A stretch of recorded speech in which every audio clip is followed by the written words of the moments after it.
الحمد لله الذي أرسل رسوله بالهدى ودين الحق ليظهره على الدين كله ولو كره الكافرون. أشهد أن لا إله إلا الله وحده لا شريك له، وأشهد أن محمدا عبده ورسوله لا نبي ولا رسول بعده. اللهم صل وسلم وبارك على سيدنا محمد وعلى آل سيدنا محمد. وقال الله تعالى في القرآن الكريم وهو أصدق القائلين: يا أيها الذين آمنوا اتقوا الله حق تقاته ولا تموتن إلا وأنتم مسلمون. وقال تعالى في آية أخرى: يا أيها الذين آمنوا اتقوا الله وقولوا قولا سديدا يصلح لكم أعمالكم ويغفر لكم ذنوبكم، ومن يطع الله ورسوله فقد فاز فوزا عظيما. عباد الله، أوصيكم ونفسي بتقوى الله وطاعته فقد فاز المتقون. Hadirin ma'asyiral muslimin, jamaah salat Jumat yang dirahmati oleh Allah Subhanahu wa taala. Pernah suatu ketika sekelompok petinggi kafir Quraisy mereka mendatangi Rasulullah sallallahu alaihi wasallam.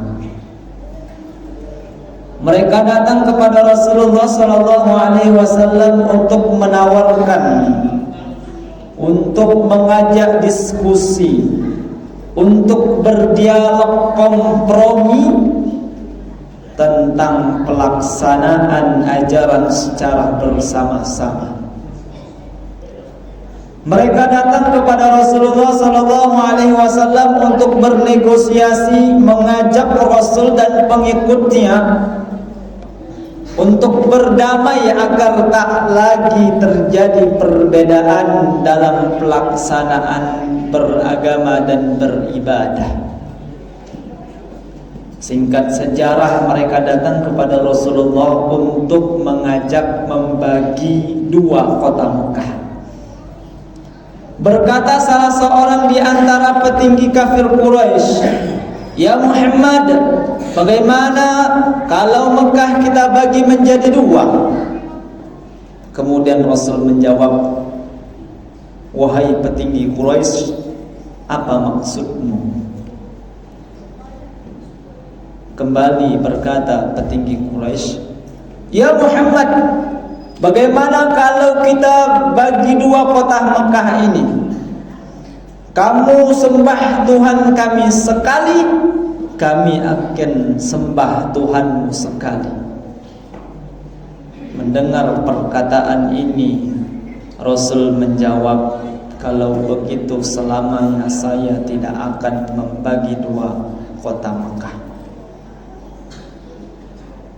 Kembali diberikan tawaran, "Muhammad, kamu sembah Tuhan kami sekali, kami akan sembah Tuhanmu satu pekan." "Tidak," kata Rasulullah.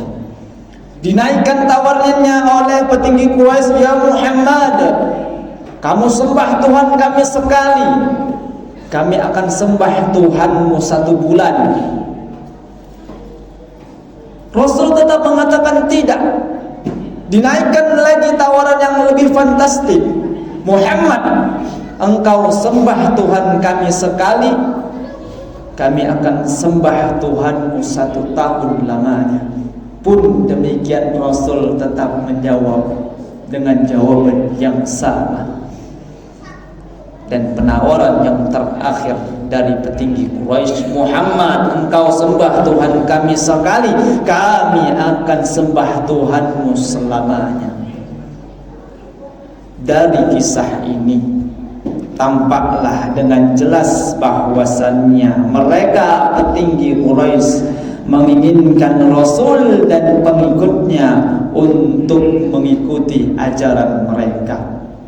Sehingga para ulama mufassirin mengatakan bahwasannya dari kisah inilah asal muasal turunnya surah Al-Kafirun sebagai jawaban atas penawaran orang-orang Quraisy. Qul, wahai utusanku Muhammad, sampaikan kepada mereka, ya ayyuhal kafirun. Nabi Muhammad menyampaikan pesan Allah, wahai orang-orang yang tidak percaya dengan Allah, wahai orang-orang yang ingkar dengan kebenaran, wahai orang-orang yang senantiasa melanggar kebenaran, wahai orang-orang yang menutup mata jika melihat kebenaran, wahai orang-orang yang tutup telinga jika mendengar kebenaran, ya ayyuhal kafirun. Begitu sapaan Rasul kepada orang-orang kafir Quraisy. Kemudian Nabi menyampaikan pesan Allah, la a'budu ma ta'budun. Dengan tegas Rasul menyampaikan pesan Allah. Berkata Rasul kepada mereka, sekarang dan masa yang akan datang kami tidak akan menyembah siapapun illallah, kecuali kami hanya menyembah kepada Allah Subhanahu wa taala, termasuk kami tidak akan menyembah apa yang kamu sembah. La a'budu ma ta'budun.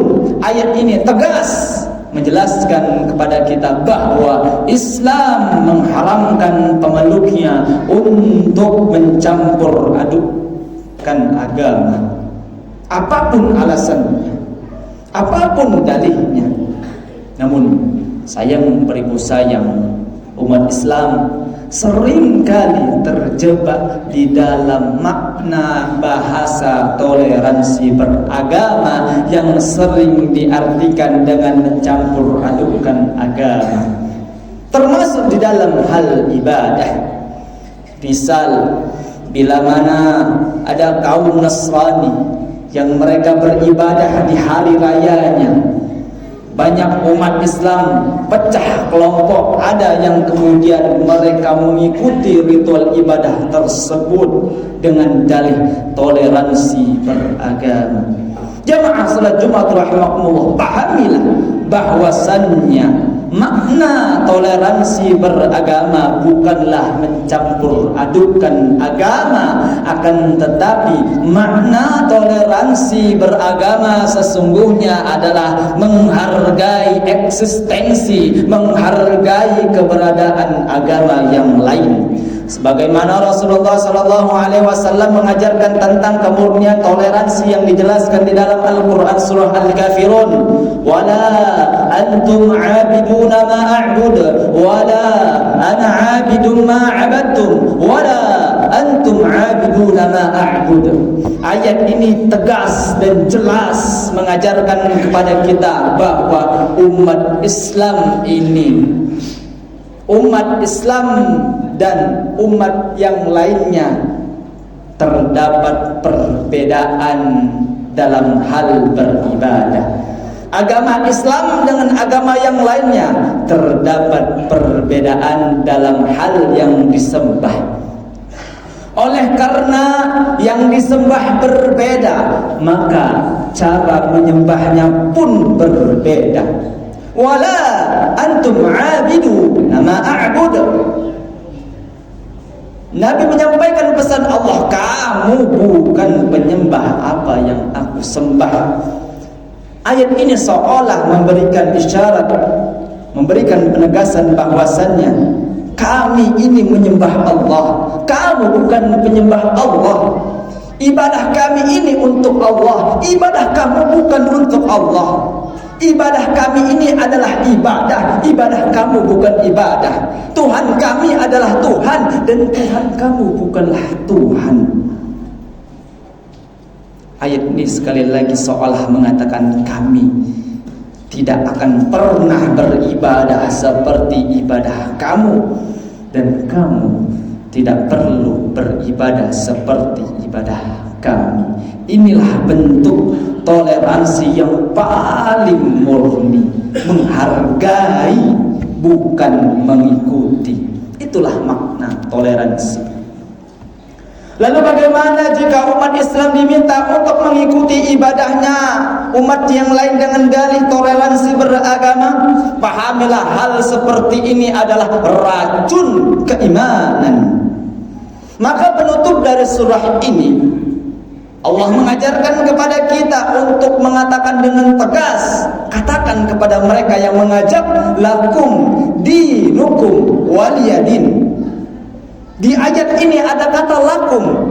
Lakum ini bermakna khusus untuk mereka. Sehingga ayat ini berpesan kepada kita bahwasannya agama yang kalian anut itu khusus kalian, dan agama yang kami anut khusus untuk kami. Kita tidak perlu mencampur adukan. Kalian katakan dengan tegas dengan mereka yang mengajak, kalian tidak perlu mengajak kami umat Islam untuk beribadah dengan cara kalian, dan kami tidak akan mengajak kalian beribadah dengan cara kami. Kalian tidak perlu mengajak kami untuk ikut pelaksanaan hari raya. Sebaliknya, kami juga tidak akan mengajak kalian ikut merayakan hari raya kami. Ingat, ayat ini tegas, khusus bentuk toleransi yang sesungguhnya. Dalam hal akidah tidak ada kompromi. Dalam hal ibadah tidak ada pencampur bauran, pencampur adukan. Tauhid itu adalah mengesahkan Allah Subhanahu wa ta'ala. Syirik itu adalah menduakan Allah Subhanahu wa ta'ala. Dan ketauhidan dan kesyirikan tidaklah dapat disatukan. Ketauhidan dan kesyirikan tidak dapat dipertemukan. Oleh karenanya, toleransi adalah menghargai, toleransi bukan mengikuti. Tegas Nabi bersabda, man tasyabbaha biqaum, barang siapa yang mengikuti suatu kaum, fahuwa minhum, mereka akan dibangkitkan bersamanya. Mudah-mudahan Allah senantiasa menjaga keimanan kita semua. Amin ya rabbal alamin. Aku qouli hadza fastaghfirullahal azim li wa lakum wa lisa'iril mu'minina wal